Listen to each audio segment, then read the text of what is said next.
Welcome, friends, to another edition of Economic Update, a weekly program devoted to the economic dimensions of our lives and those of our children. I'm your host, Richard Wolff. Today's show is going to be talking about the Indian economy, now that India is becoming the largest country on earth, by population, surpassing China.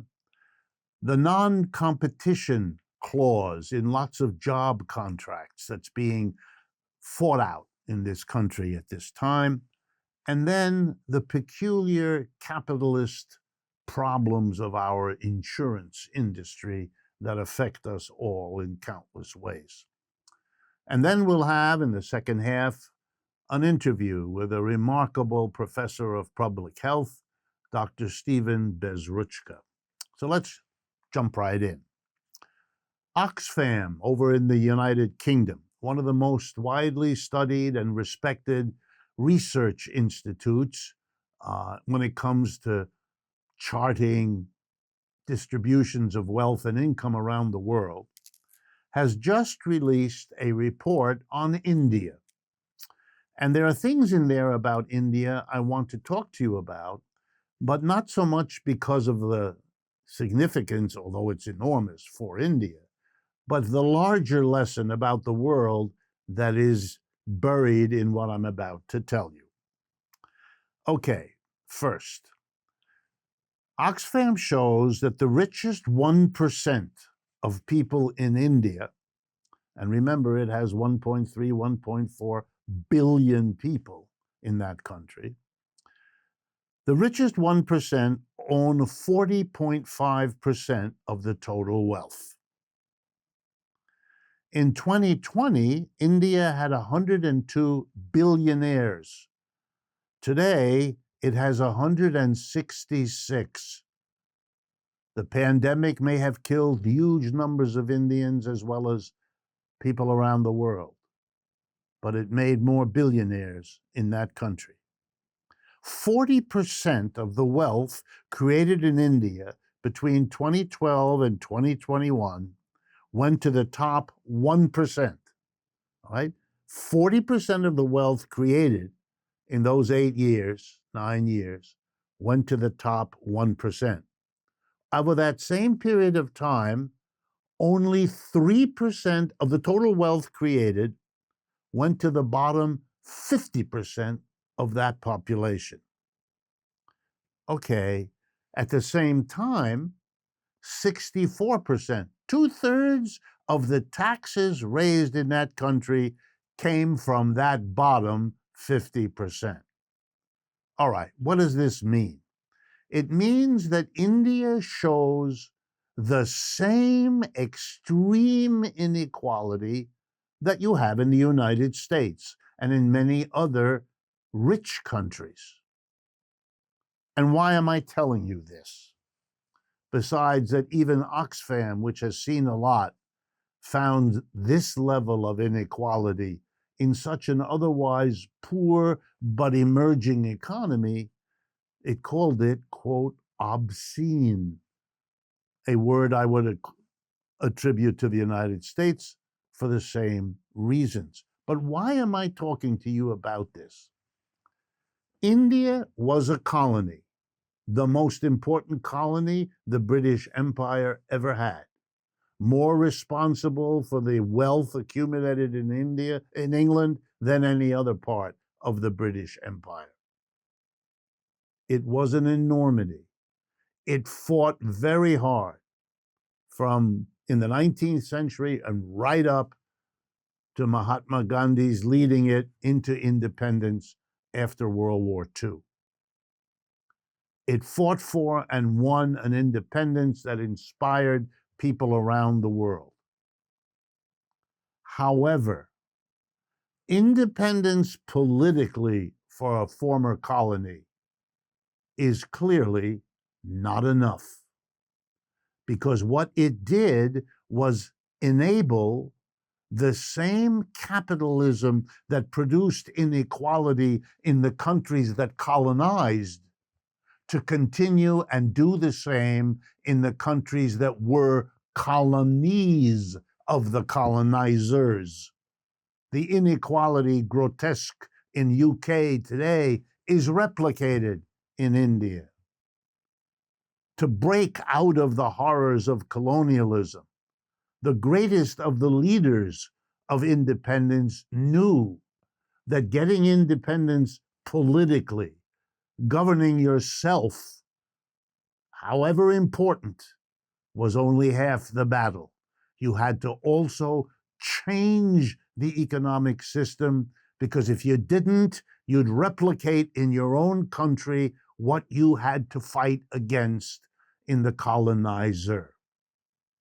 That's why the most important leaders for independence, and let me name 4 of them, I could pick many more: Ho Chi Minh in Vietnam, Nelson Mandela in South Africa, Mao Zedong in China, and Subhas Chandra Bose in India, all argued you have to go beyond capitalism as well as beyond your colonial status within capitalism, or else the system will resurge inside your independent country. Oxfam statistics about India prove how right those radical leaders of independence movements were. My second update has to do with struggles over non-competition clauses. 30 million workers in the United States, that's 20% of our labor force, has this in their contract. And here's what it means. When you sign up to work at Company A, you commit legally, you enter into an agreement never to go to work or not to go to work for 10 years. If you ever leave this Company A that you're signing the contract with, you promise not to work for one of its competitors, or maybe in the same industry, or words like that. And you are subject to being prosecuted, tried, sued if you break that contract. And what it means is, if you're working for an employer, you can't leave and get a better job at better pay with somebody else who's in competition with your employer. It's a limitation on your freedom as a worker to do better. Since you're in one industry with its competitors, you can only leave if you find a job in another industry. But in another industry, you don't have the experience of this industry, which would otherwise get you a higher salary. Employers fight like crazy for this, because it's basically imprisoning their employees within the company, because you're limited in terms of what you can do leaving. Companies don't have to be competing with one another for good workers, and workers are fighting it. It's just another aspect of the endless class struggle between employers and employees. Now it's on wages, then it's on prices, then it's on working conditions, and now it's on non-compete clauses. I would question, if I might, some of the arguments on the worker side who are arguing about liberty. In other words, non-compete clause limits the liberty of the worker. Of course, that's correct. That's its point. But if you're really concerned about liberty, what about all the other things workers can't do? They can't take a break if they need it because the employer can fire them. They can't speak in certain ways. They can't be politically active in certain ways. They can't, in fact, mobilize to form a union. Their liberty is constricted by the very way the job is set up, with a tiny group of people at the top who have all the power, and the mass of employees have next to none. Liberty is not what we're talking about here, folks. Class struggle is what we're talking about. And your liberty is always limited when it comes to how you can better yourself, if that interferes with the profit of those who run the show. That's why the critique of capitalism is the order of the day. I want to turn next to the insurance industry, with particular emphasis on health insurance. I want to remind everybody about some basic economics here. Why do we have insurance of any kind? Because unexpected, unforeseen, unwanted things happen to us. And we want, knowing that there's a risk of that, we want to do something that protects us in the event that happens. It either protects us from that happening or it protects us from the bad consequences that might show. So, for example, if we're worried about fire doing damage to our home, or an automobile accident hurting us or other people, or you name it, we buy insurance, health insurance, car insurance, you name it. Insurance is something societies do.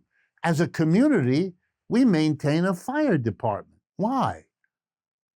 Is there a fire in my house? No, but there could be. There might be. There might even be a fire in the house next door. I want someone to come and put it out rather than it risk coming over to my house. So we collectively pay taxes to sustain a fire department because it's rational to do it.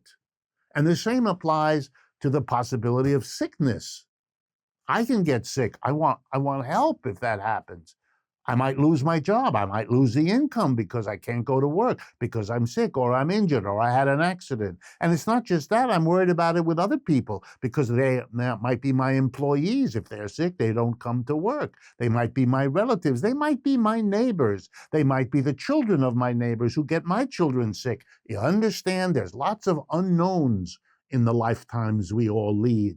And protecting us is what rational people do.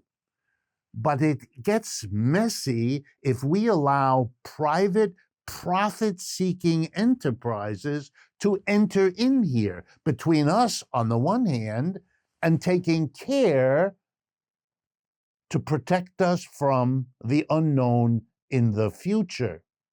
Why? Well, let's give an example with health insurance. The insurance company is a profit-making enterprise. So here's what they want. They want to get the most money they can that we pay in the premiums, every month or however we do it. And they want to pay out the least in the claims we make. So we have the bizarre craziness that we have insurance companies, health insurance companies, medical insurance companies. Here's how they work. They don't want to sell policies except to people who are rich and can be sure to pay. And they don't want to sell policies to people who are needy of the very service that the insurance provides. So they pick and choose who to market their insurance policies to.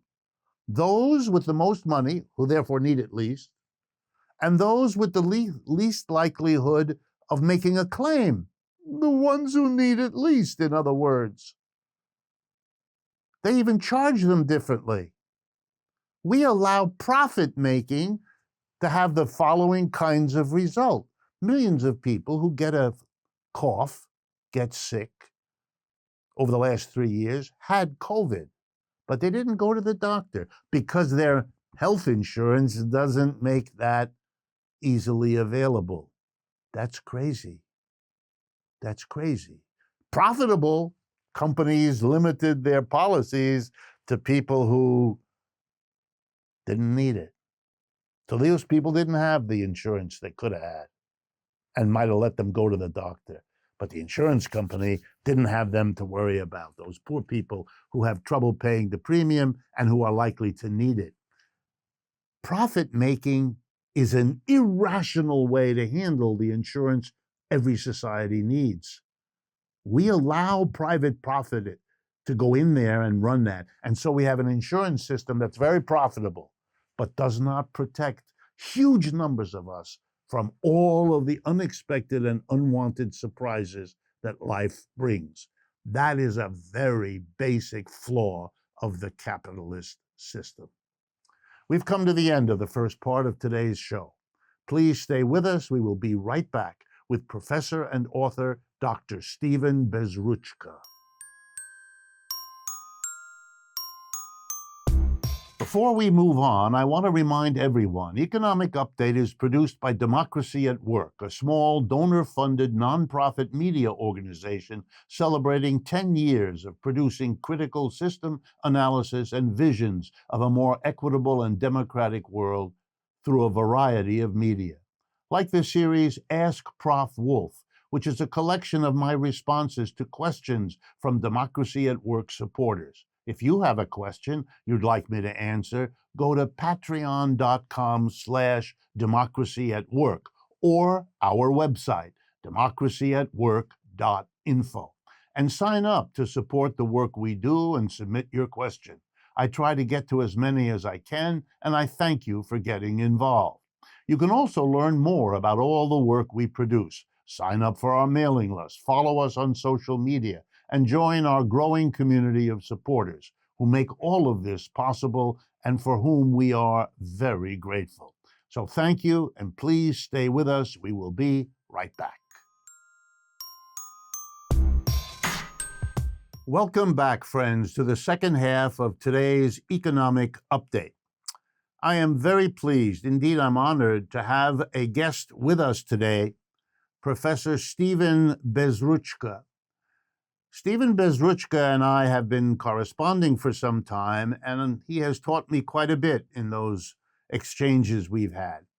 And I think more than with many people that I learn from, he's someone that I think can also be a very important teacher for all of us. So it's doubly pleasing for me to have him share some of his time with us.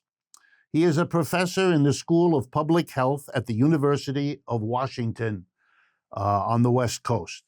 He worked clinically as a doctor for 35 years, including 3 decades as an emergency physician. He also spent over 11 years in Asia, in Nepal, working on public health there. He created the Population Health Forum in 1997, serves on the board of directors of the Washington Physicians for Social Responsibility, and works with its Economic Inequity Health Task Force. So first of all, Stephen, if I can presume to call you that, thank you very much for your time and for being with us today. It's a privilege for me to be on the program. All right, let me jump right in. You have a brand new book, the title of which is Inequality Kills Us All, COVID-19's Health Lessons for the World. Well, what could be a more urgent topic than that? COVID-19 is still with us. COVID-19 is on everybody's mind, has affected every one of our lives in probably more ways than we can count. So if it has important lessons to teach us, maybe we can make good things happen out of a bad thing by figuring out what those lessons are and facing them.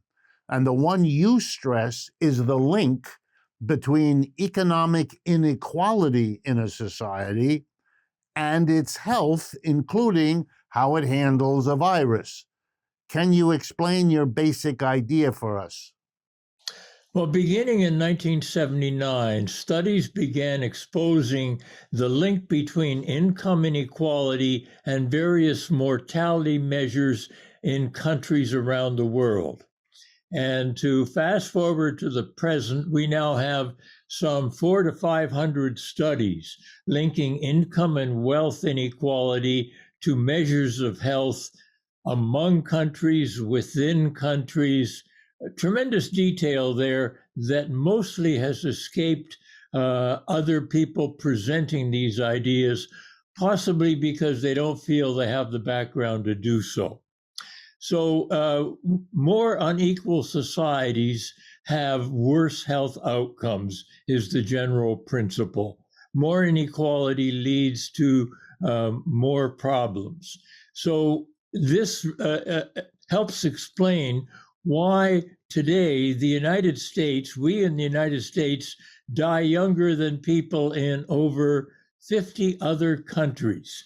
Those include all the other rich countries and some such as Thailand or Chile, countries we wouldn't think of where that people would have longer lives than we do. And This can be using the scientific principles of causality. It's not just an association. Inequality causes worse health. And I put the title to mean inequality affects us all, to point out that nobody in the United States can escape the effects of inequality. As an example, the oldest old person at any one time is never in the United States. So we are all impacted by inequality. That is, we're dead first among rich nations. And I think most of us, if we knew that, would prefer to live a longer life than a shorter one. All right, let me pick up on that. Many people, although not so many in the United States, but many people around the world have noted that the United States, clearly one of the richest countries in the normal measure in the world, nonetheless suffered numbers of dead from COVID-19, numbers of people who got sick, numbers of people who will be wrestling with the so-called long COVID for who knows how long. So it seems kind of clear, and I want your response, that your point applies very urgently right now, that the United States had such wealth, has such a developed medical system, but it didn't amount to very much when it came to protecting us from a terrible virus. That's right. To begin with, we conflate the terms health and healthcare. In our day-to-day language, we talk about accessing health, paying for health, getting health, ensuring health. But it's healthcare that should be the phrase there. So we think health and healthcare mean the same, and therefore healthcare must produce health. Now, to achieve our poor health status, we spend almost half of the entire world's healthcare bill. It's a $4.1 trillion economy in the United States for 2021. That's 1/6 of our total economy is spent on healthcare, and it's certainly a great economy for providing jobs and huge pandemic profits, but it hasn't provided health. We have 1.1 million deaths from COVID. The concern is in China, and it'll be an interesting race to see whether China comes anywhere close to us, despite their having 4 times the population that we do. So COVID-19 has lots of lessons to teach us. One is that among U.S. states in 2020, COVID mortality was linked to the income gap among U.S. states. Among 84 countries, COVID deaths were related to the income inequality among those countries. I mean, all the nails are hammered into the coffin.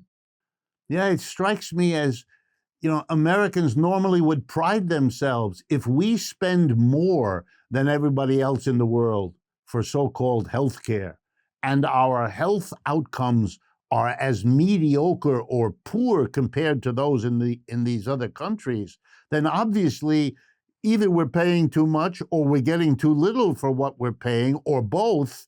And normally you would expect someone to say, well, something is terribly wrong here. But instead, we seem to want to continue to imagine that we are the center of the world's good health, kind of a strange disconnection from what's really going on. I think the main lesson is to do away with the idea that it's healthcare that produces health. Health is produced, living longer is produced by other factors. One is, as I've already pointed out, more inequality leads to worse health outcomes. And part of the reason is we don't support early life, the period from roughly conception to when you're blowing out 2 candles on your second birthday cake. Roughly half of your health as an adult has already been programmed. So longer lived countries privilege that period. there are only two countries in the world that don't give a working woman who's pregnant paid time off after she has her baby. One is, of course, the United States, and the other is Papua New Guinea, half of a big island north of Australia. Only two countries in the world with populations of 1 million or more that don't have a national policy of paid maternity leave. That's a disgrace. How do you account for? I mean, I know you're a physician, you're a professor of public health, but a disgrace on that scale, with what you've told us, how it limits how long we live, and what you've told us about its role in making us suffer from COVID more than we could have or should have. How does this persist? Well, it's almost, American exceptionalism is the idea that everything in this country is the best that it ever could have been and will be in the future. And it's all, you can't, this is the greatest country in the history of the world. And that's an innate belief that anybody born in this country subscribes to. Now, the people who tend to speak out as I do were not born here. I was born in Canada.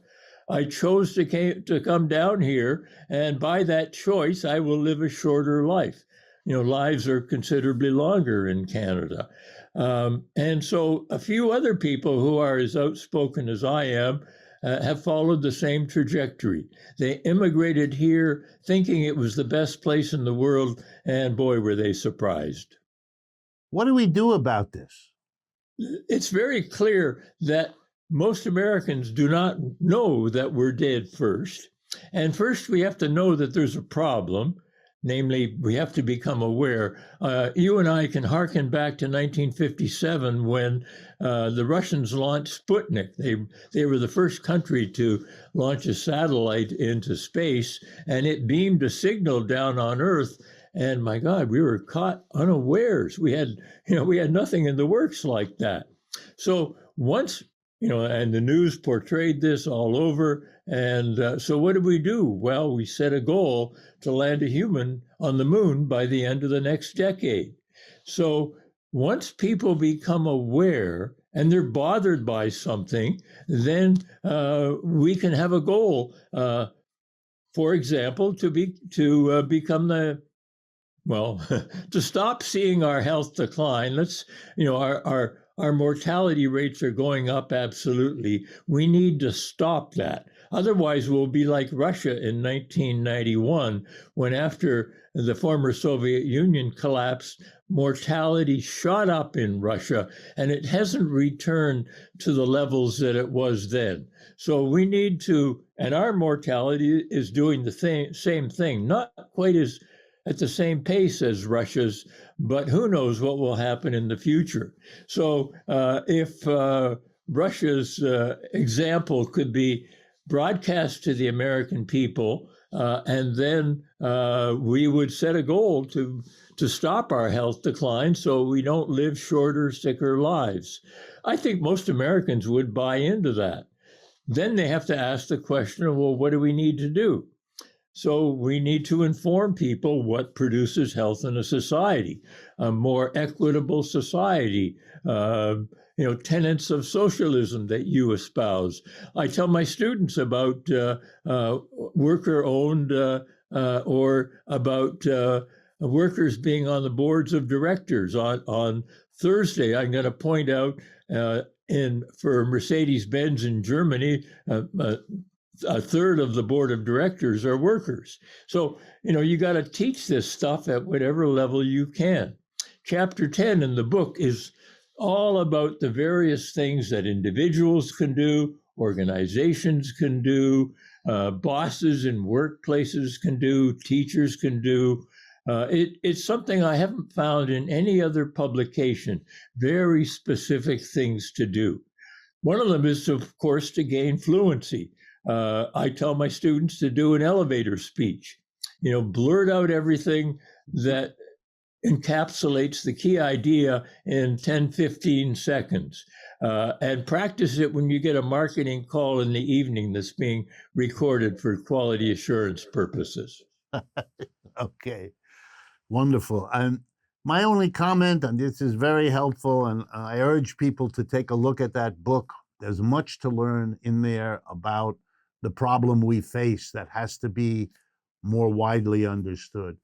I do worry that the profiting insurance companies and drug and device makers and doctors in hospitals will be slow to give up the privileges they've won in the name of the better public health. But my hope is that in the end, the majority will win what it has long deserved. And thank you again, Stephen. I really appreciate your taking the time with us.